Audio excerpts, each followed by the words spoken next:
Ada yang bisa dibantu? Ini bisa Pak minta saran. Kenapa Mbak? Tentang apa? Saya kan di sini itu hitungannya baru pertama kali ke sini. Terus? Nah terus dari awal kerja di majikan ini tuh sama anaknya nenek yang nomor 1 itu sering diiniin, sering dipatu. Gimana dicari ininya terus ya. Nah terus saya kan jaga nenek. Terus neneknya itu kan udah agak pikun, terus kaki sebelahnya itu agak stroke. Sebelum saya datang itu dia kan jalannya sudah jinjit gitu ya. Terus mereka itu pada nuntut saya tuh bisa bantu neneknya itu buat jalan yang kayak orang-orang normal itu. Jadi saya tuh dituntut, terus saya sendiri juga bingung, anaknya 3. Nah mereka itu pada iniin saya semua, katanya saya nggak bisa jaga ibunya, nggak bisa kerja, katanya Taiwan tapi kok nyampe sini nol, nggak tahu apa-apa gitu. Nah terus saya sabarin, saya tahanin lah sampai sekarang tuh masih kayak gitu terus. Nah terus keadaan ibunya kan namanya sudah tua ya, makin hari makin lemah, makin nggak kuat ya, tapi dipaksa terus disuruh banyak kegiatan, dikasih, jadi setiap hari itu dikasih jadwalnya tuh dari bangun tidur nyampe mau tidur tuh ada aja, pokoknya tuh kayak nggak dikasih kesempatan buat istirahat tenang gitu loh ibunya tuh.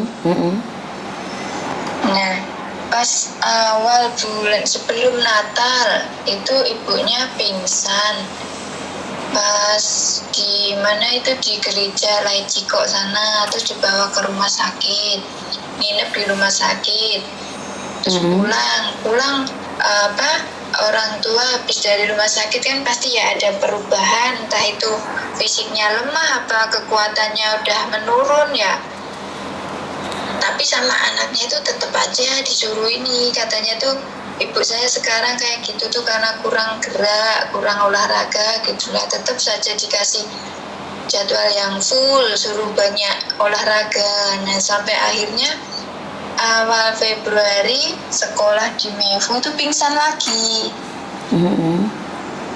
Pingsan terus masuk rumah sakit lagi. Nah kayak gitu lagi, nginep di rumah sakit di Mevo sana, pulang-pulang tuh udah beda lagi, udah agak parah lah. Nah terus tapi anaknya tuh tetep ini yang disalahin itu saya.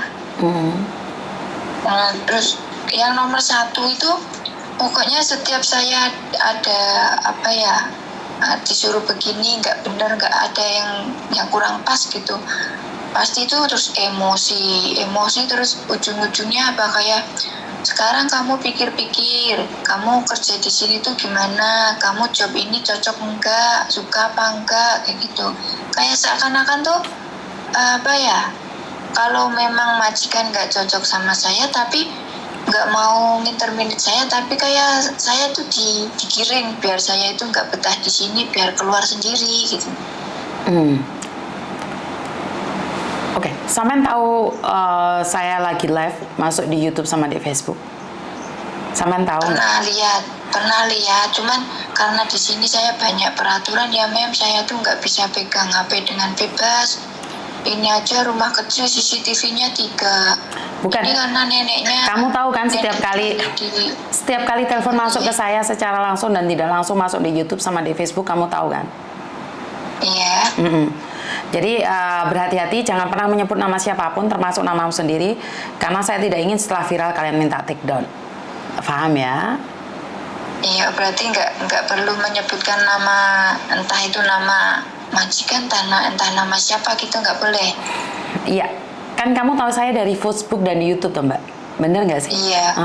Iya, terus ada temen yang ngasih nomor ini juga, nomor telepon. Oke, pertama sampai di situ berapa lama? 11 bulan. 11 bulan. Kenapa kamu nggak telepon sama agentmu? Agent sudah saya ini tapi disuruh sabar gitu terus. Sebenarnya masalah kerjaan kan nggak ada masalah toh Mbak. Cuma nyuruh nenekmu olahraga aja kan. Bener nggak? Masalah kerjaan sebenarnya saya sudah ngikutin jadwal, kan setiap hari dikasih jadwal. Nah saya sudah ngikutin, tapi apa ya, mereka itu nuntutnya tuh neneknya tuh harus ngikutin kemauan mereka, harus bisa begini, harus seperti olahraga ya. Olahraga itu nggak sembarangan olahraga, harus pas gitu. Padahal fisiknya nenek kan sudah nggak bisa gitu.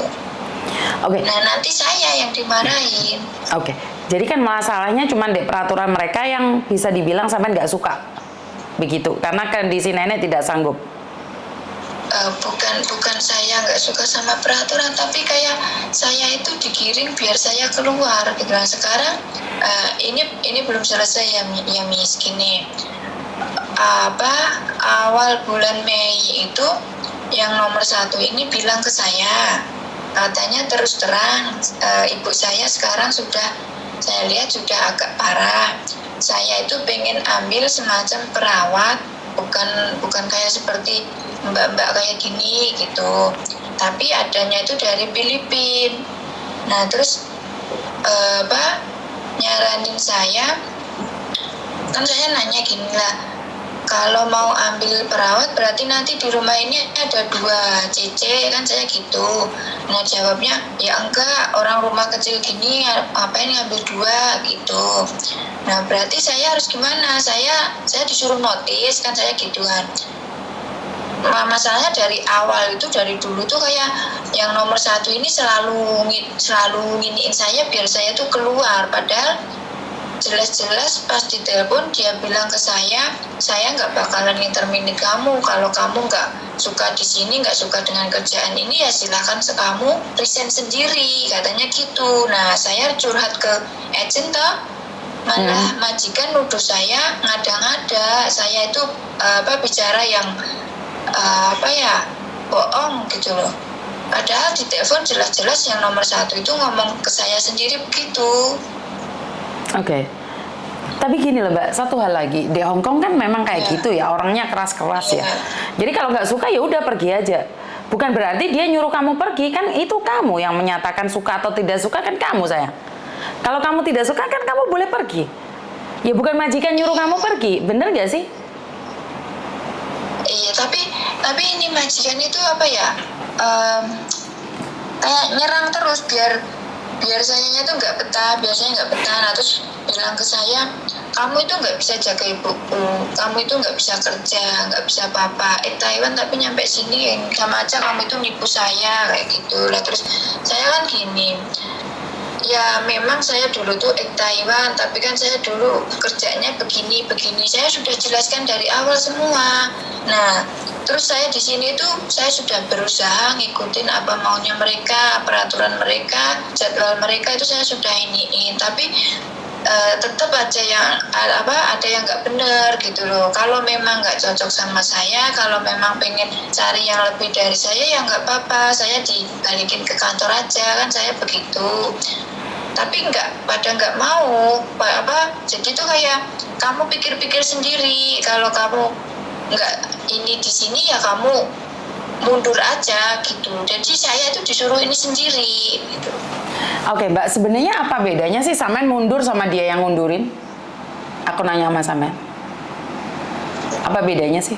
Saya juga kurang paham ya. Alah, kan gak ada bedanya tau sebenarnya. Samen tanya pribadi Samen, karena orang Hongkong gini loh Mbak, ambil Samen sangat mahal. Dia nggak mungkin nginterminate kamu. Dia tuh nggak mungkin nginterminate kamu. Si Tana, kamu sudah mencoba, walaupun tidak sesuai dengan harapan mereka. Mereka tidak ingin nginterminate kamu. Jadi kalau kamu bilang kalau kamu nggak suka saya, interminate saya, tapi mereka tidak akan seperti itu. Mereka akan mengatakan ya kamu pikir sendiri, kalau kamu nggak suka ya kamu yang keluar. Jadi kalian maunya kuat-kuatan, ya udah kuat-kuatan. Sementara sama sudah 11 bulan. Di sini tuh seperti Mbak, Samen dengerin saya ngomong dulu. Samen sudah ngomong hampir 15 menit. Jadi giliran saya ngomong. Lah Samen ngomong, aku ngomong. Aku bisa prediksi bahwa Samen itu ngengkelan. Paham nggak maksud saya? Kasih saya ruang untuk ngomong dulu. Lah saya ngomong sampai ngomong terus sayang. Kapan giliran saya ngomong? Oh iya, maaf Miss, maaf. Di sini kamu sudah 11 bulan. Kamu harus berpikir, kalau kamu mampu, ya kamu jalanin, nggak mampu, ya lepaskan. Kenapa harus bingung? Tidak ada yang perlu dibingungkan, karena orang Hongkong ambil satu pembantu itu hampir 30 juta.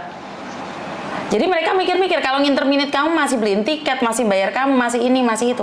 Tapi kalau kamu ngeberikan suka-suka kamu, jadi majikan itu bukan ngepick untuk kamu pergi, bukan.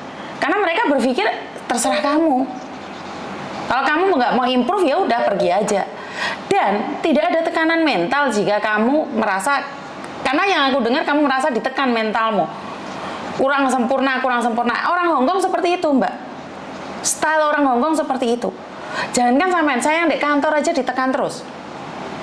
Jadi mereka mencoba membanding-bandingkan dengan orang lain. Saya kerja di kantor, kerja di restoran seperti itu. Nah, inilah yang saya katakan tentang lifestyle Hongkong.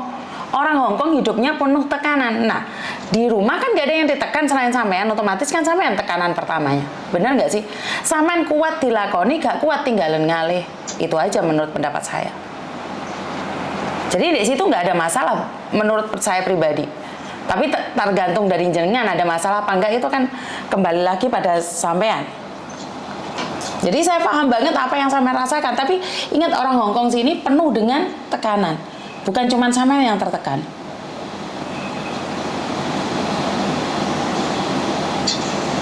Paham nggak? Iya, Miss. Nah, sekarang saya boleh bicara? Boleh, silakan. Ya, nah sekarang tuh begini, pas yang awal bulan Mei ini dia bilang mau ambil perawat itu majikan ini belum melapor ke agent kalau mau. Kan kalau saya dengar seperti saya mau di-interminate, seperti majikan mau ambil baru, terus saya masih di sini nunggu yang baru, terus saya keluar, begitu kan? Nah, tapi majikan belum lapor ke agent tentang itu datang yang baru itu datangnya kapan, terus saya harus keluarnya kapan, gitu belum. Nah, tapi majikan sudah nyuruh saya cari majikan baru, terus kalau saya sudah dapat majikan baru, saya disuruh lapor ke majikan yang ini. Nah, itu intinya bagaimana? Ya nggak apa-apa loh, kan dia sendiri juga belum tahu pembantunya kapan, terus kamu sendiri belum tahu. Hitungannya kan saya juga nggak tahu, Mbak. Kan berakhirnya kapan, seperti apa kan belum tahu. Dan sampean kan pastinya juga nggak bisa tunggu visa di Hong Kong. Sampean harus pulang Indonesia. Jadi kalau majikan ambil pembantu baru, biasanya mereka nggak akan cerita sama agentmu, sayang. Kalau mereka pembantunya datang baru, yang baru datang, kamu dikeluarin hari itu juga. Dan itu adalah hak majikan. Yang penting majikan membayar hak-hak kamu.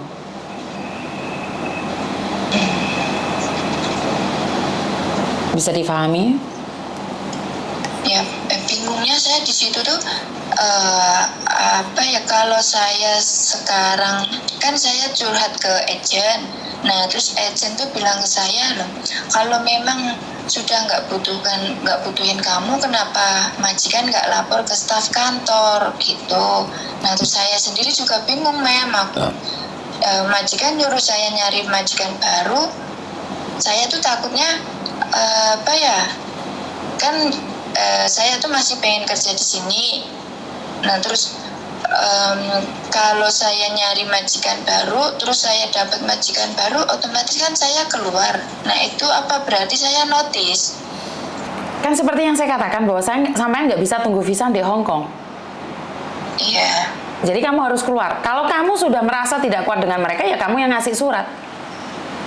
Kalau majikan kan belum ngasih surat ke kamu, ya terserah. Kamu dulu yang mau keluar atau majikan yang nunggu keluarin kamu.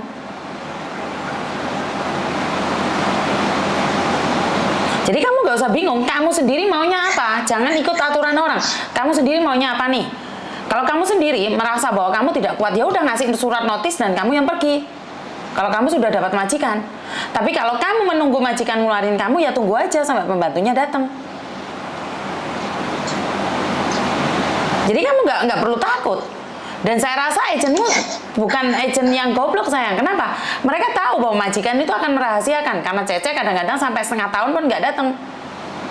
Kemungkinan besar kamu setengah tahun masih di situ. Dan kemungkinan besar satu hari besok kamu setelah ngobrol sama saya, besok kamu dikeluarin juga bisa. Karena itu adalah hak mutlak majikan. Nah, apakah saya punya hak mutlak, Miss? Kamu punya hak mutlak juga. Jika kamu tidak suka, sekarang pun kamu boleh keluar dari majikan. Kamu bayar majikan. Iya. Jadi kalian punya hak yang sama. Bingung nggak Mas Yan? Bingung nggak? Bingung juga sih, Miss. Bukan sakarepmu Mbak, kamu pingin keluar hari ini pun boleh. Gak ada yang melarang kamu. Ya, asal bayar. Betul. Dan majikan bisa ngeluarin kapanpun hak majikan. Yang penting majikan bayar. Iya. Jadi gak usah bingung, apa yang kamu bingungkan? Kamu gak kuat tinggal ngopi, tinggal pergi. Tapi kamu mengharapkan untuk tinggal di sini itu tidak mungkin. Kamu mengharapkan tinggal di sini itu tidak mungkin. Karena itu adalah peraturan. Berarti entah itu di interminute, entah itu notice, tetap aja pulang ke Indonesia. Iya, betul. Ada yang lain lagi? Ada yang lain lagi nggak? Sarannya dari Miss, saya harus saya harus ikutin majikan atau gimana? Wah, kalau saya sendiri nggak berani Mbak. Karena hidup ini punya sampean. Setiap keputusan itu punya tanggung jawab. Menurut saran saya, kamu lebih baik bertahan karena sudah hampir 1 tahun kamu di situ. Tinggal ngunduh kenapa kamu harus pergi. Kalau saya ya, kalau saran saya ya. Tapi kembali lagi sama jenengan maunya apa? Karena bukan mau saya apa, tapi maunya sampean itu apa? Karena mau saya dan mau jenengan itu beda. Bertahan. Loh, kalau bertahan ya bertahan. Ya rasa dipikir, majikan ngomong apa itu urusannya mereka. Benar nggak sih? Lele kamu mikir omongannya majikan ya gendeng nah sampean. Nggak usah dipikir apa yang diomongkan majikan. Sama Rene golek sandang pangan. Selagi majikan taat peraturan, memberikan tempat, ngesai mangan, gaji nggak pernah telat, ya udah jalanin aja. Gaji telat terus kok, Mam? Telatnya berapa lama? Karena di Hongkong ini 7 hari itu baru nggak ada masalah. Telatnya berapa lama? 5, yang bulan ini 5 hari. Nggak Mbak, itu nggak telat Mbak. Yang dimaksud telat adalah setelah 7 hari. Oh. Terus ini Mam, di sini itu apa ya? Diancam terus sih. Diancam apa sih sayang? Diancam potong gaji. Kan nggak dilakukan kan? Karena orang Hongkong pingin kamu hati-hati, bukan ngancam kayak gitu. Maksudnya kamu harus hati-hati. Ojo ngerusakne iki, ngerusakne iku. Maksud mereka seperti itu, bukan ngancam sayang. Mereka memperingatkan. Tapi mungkin cara mereka itu kamu merasa bahwa diancam. Karena aku udah bilang, style kita kan beda-beda sayang. Iya. Kalau kamu diancam itu dibunuh, dibukul, itu diancam. Lelek kamu ngerusakne barang kok ngijoli kuwi kudu diancam, Mbak. Ngomong sama hati-hati. Bener nggak sih? Ini bukan iya. Kayak listrik, kayak gas, pokoknya itu yang berhubungan dengan uang itu pasti ujung-ujungnya itu ke potong gaji. Lah ya kalau kamu masa gasnya gak mau pateni. Kalau gasnya kamu pakai nggak dimatiin ya bahaya, Nduk. Bukan masalah uangnya. Paham nggak sih? Bukan menurutku ancaman itu adalah untuk kamu berhati-hati. Bener nggak sih? Iya, berarti tergantung bagaimana kita menyikapinya gitu. Lah iya dong. Kalau kamu merasa bahwa itu adalah salah, lah gasnya mau uripe wonge gak ono, apa potong? Ya jelas di seneni to, Nduk. Sekarang kamu tidur lampunya nyala, ya di seneni. Memang bayar listrik mahal di sini. Apakah itu diancam? Ya enggak, itu peringatan. Itu biasa sayang. Di rumah mertua aja dimarahin loh sayang. Jangankan ikut majikan loh. Bener gak sih? Kalau secara logika sampean berpikir bahwa bener gak sih saya ngomong kayak gini? Ikut mertua, gasmu gak mateni seneni enggak? Iya. Jadi jangan berpikir bahwa apa-apa apa-apa itu dituduhkan, apa-apa diancam. Enggak. Kamu merasa salah enggak? Kalau kamu nggak merasa bersalah, maka kamu akan terasa diancam. Ya kalau saya sendiri sih apa ya, majikan itu bukan pas saya lupa matiin ini, pas saya lupa matiin lampu apa itu, enggak, cuman mereka itu ngelihat dari tagihannya itu loh lah. Sedangkan saya masak pun juga masak seperlunya aja, saya pun nggak pernah masak. Mbak, sebentar, sama orangnya tersinggungan berarti. Saya pun ngomong loh sama pembantu saya, Mbak Siti ya, kenapa bulan ini apa itu listriknya naik, biasanya cuma 300-200, sekarang 1000. Apakah kita sebagai majikan salah kalau nanya, Mbak? Sebenarnya sih enggak. Hailah, kan memperingatkan untuk berhati-hati, untuk berhemat, sayang. Iya. Artinya kamu jangan baper dan jangan sensitif. Jangan baper dan jangan sensitif, itu aja. Kunci untuk kerja di sini, jangan baper, jangan sensitif. Lalu diperingat sama majikan, masa ya salah. Aku lo ngomong Mbak Siti gak sih kok, aku lo gak mangan di oma, kok larang men. Oh iya nenek potong, ya udah selesai. Kan kita nggak tahu, kan kita nggak tinggal satu rumah, Mbak. Tanya apakah salah. Kalau saya jadi majikan, wah, aku tanya sama Cece pun nggak suka loh, Cecenya nggak suka loh. Paham nggak maksud saya? Jangan terlalu sensitif. Majikan kan bebas, Mbak. Majikan bebas ngomong apa aja, bener nggak sih? Iya. Yang penting kamu nggak sensitif. Kalau kamu sensitif, hancur kamu. Yang aku dengarkan dari sini apa ya?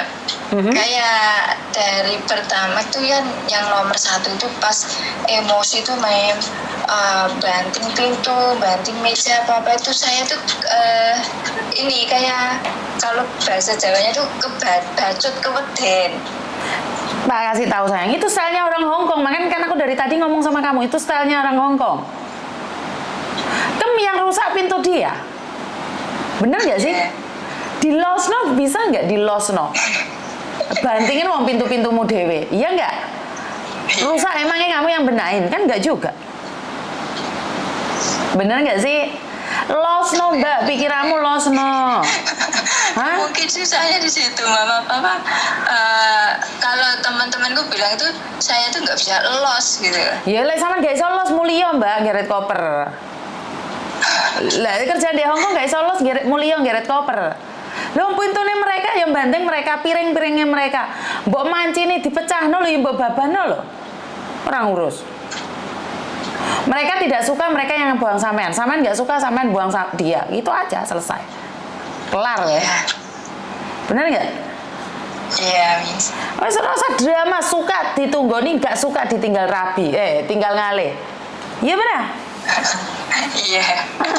Lah moto picak kuping budek. Lah kaya ngono. Oh memang donya-donyane dhek. Kepikiran saya tuh ya kadang udah nggak apa tak biarin orang apa anggap aja ini gitu, tapi nanti pas apa lagi tuh kepikiran, jadi kayak naik turun gitu. Lelek sampean pikirannya naik turun Mbak, uripmu gak mungkin bahagia.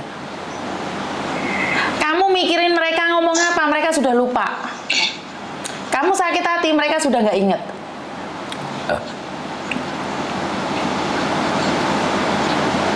Intinya lek sampean nggak kuat move on, ya tunggonono. Nah sampean nggak lost doll, ya ngeluh ndasmu Mbak. Sekarang kan pas hari Minggu malam tuh neneknya kan ini jatuh sakit lagi, itu sekarang kan di rumah sakit. Nah kemarin itu dia bilang neneknya itu kena infeksi paru-paru. Nah terus kan khawatir sama saya disuruh cek, akhirnya saya nurut, saya cek ke dokter. Terus dia nyaranin buat ronsen, saya disuruh bawa KTP, bawa duit, dan pakai duit saya dulu gitu ya. Terus nah terakhir tuh tahu habisnya berapa itu malah ini pada protes. Jurang ngurus itu protes ya urusan mereka, kudu urusanmu. Lah babano protes wong itu mbokmu. bentar Miss. Saya mau ngangkat telepon dulu.